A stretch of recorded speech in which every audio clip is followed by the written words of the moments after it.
and domestic servants. They happen to be, as you correctly say, predominantly black people in those employment categories. But as I read the record, at least, it's the financial orthodoxy, not in the first instance, not racial discrimination directly or self-consciously, although those two groups are also, they have the other properties, they're in that era, they're predominantly black, and they're notoriously unorganized. And disenfranchised. Yeah, and yes, and they don't have trade union weight, they don't have political party or electoral weight. That's all derivative of the fact they happen to be largely black, but it's also, there are these other characteristics of those groups that made them particularly vulnerable to being excluded without a lot of pushback from them because they didn't have an organized way to do it. Okay. Third person I want to mention is Andrew Young, who again is, Professor White mentioned this morning, was Jimmy Carter's ambassador to the UN, associate of Martin Luther King Jr., leader of the Civil Rights Movement, mayor of Atlanta. And Andrew Young once gave a speech that I happened to hear. I must have been on television. I wasn't there in person. Maybe it was on radio. Anyway, in the course of this speech, he said, the origins of the Civil Rights Movement of the 1960s, in which I participated, it all began with the Tennessee Valley Authority Act of 1933. And he said that was the beginning of the federal effort to modernize the South. It was the first federal investment in the South since Reconstruction.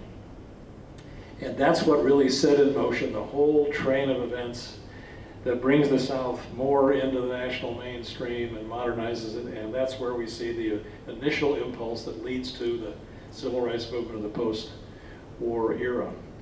So again, you put that in the context of Roosevelt's overall record with respect to the issue of race, and again, you come back to this long-term vision about what's feasible now and what the ultimate objective is. And again, I come away concluding he had a very strategic sense of what was possible short-term and what he wanted to happen long-term. Thank you. The floor is open. Let's hear some questions.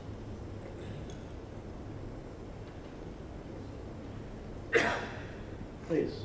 What you said at the TVA, how much of a part did A. Philip Randolph have in the civil rights movement and getting it started at that time that progressed on?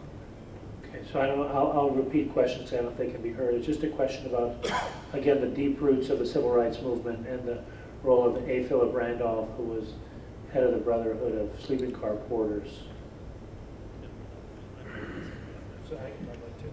Well, good. You correct me if I get it wrong, or add if you care to.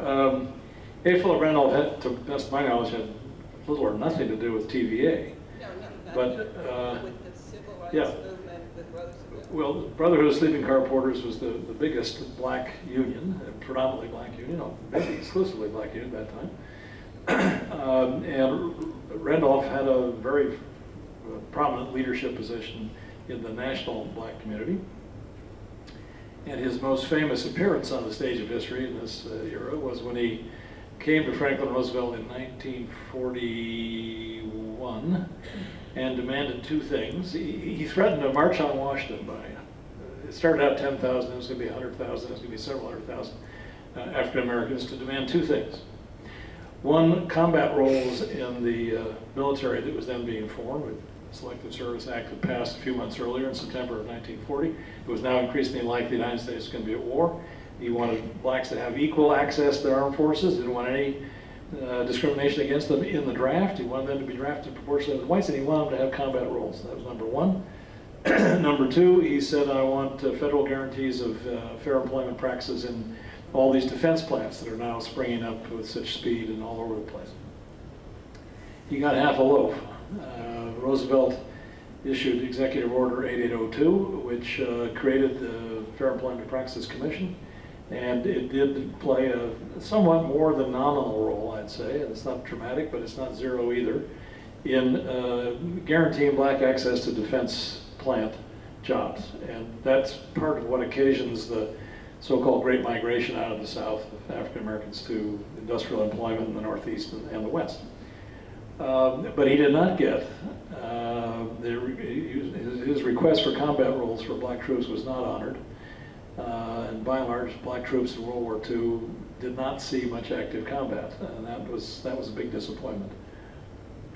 And with the 8802, he still didn't get it all because with the in the industries, he had that on paper, but a lot of industries continued to discriminate against blacks. Well, of course, but there was legal recourse thanks to the FEPC, and sometimes, more than a few times, it actually intervened.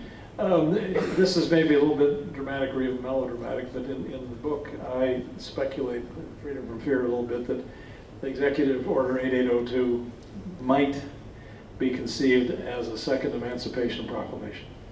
Now that's an overstatement, and I acknowledge that right away, but what do I mean? What did I mean by that?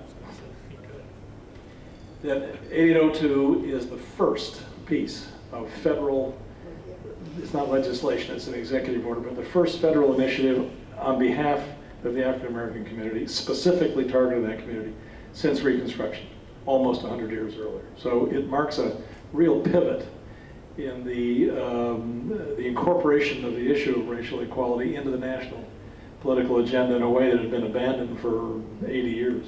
Yeah, I was going to say something about this too. A couple things that I think are relevant. One is just, we're going to get back to the Brotherhood of Sleeping Car Porters. For those of you from Macomb, the most important kind of local founder of the civil rights movement was C.C. Bryant. And C.C. Bryant worked with railroad, with the Illinois Central. And part of what that, not only is there a trade union tradition there, but it also meant that you had some black people in Mississippi who weren't necessarily subservient to the local power structure because their employment was through things like the Illinois Central Railroad. So we're going to get back to that. Quickly, I think that this last point is really important too. I mean, one of the great changes we're also going to talk about next year is, I mean, the Democratic coalition, the New Deal coalition, includes white Southerners. And one of the great sea changes that's going to overtake American politics is white Southerners no longer are rock-ribbed Democratic voters. I mean, in the state of Mississippi, I think the last things I saw was that white men in the state of Mississippi, something like 94% are vote Republican rather than vote Democratic. That's an amazing change, and part of the origins of this change start right here with the federal government beginning to issue or identify itself with the cause of racial justice, even in a very tentative way. And it's significant that you know, the protection of equal protection or of equal pay within wartime industries, he could sign it as an executive order because he didn't have an open hell of getting that through as a piece of legislation. Yeah, maybe it's also worth just reminding ourselves of something that I bet everybody in this room knows, that when Lyndon Johnson at last signed the Civil Rights Act of 1964, he said to Bill Moyers, his young aide, as he finished signing, he said, "I think we've just lost the South for the Democratic Party for the next generation." Well, absolutely accurate prediction. So that's just a political reality.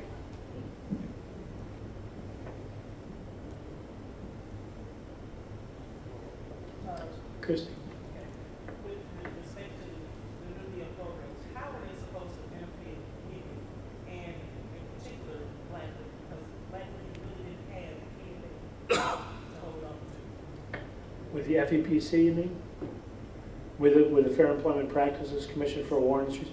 You're right, that these are war industries. Basically, it was an order that pertained to places where the federal government was having contracts to build tanks and so forth.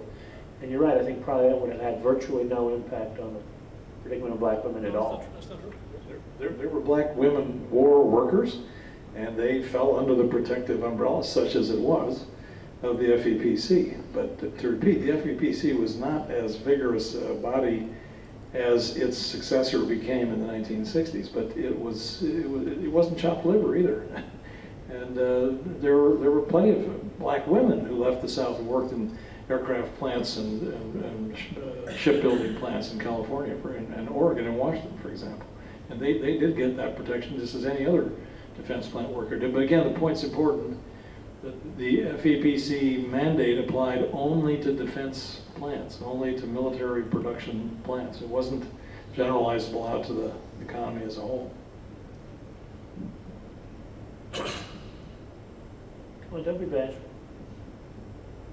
Was your question executive order or the New Deal in general? Well, I guess really the New Deal in general, because with all the different programs that came about, you know, how were they represented? Well, let me ask that one directed as a kind of New Deal in general at a federal level to you. And let's take the state of Louisiana, you know, in the kind of vision of Huey Long, were black women ever beneficiaries of any of these kinds of policies? Well, during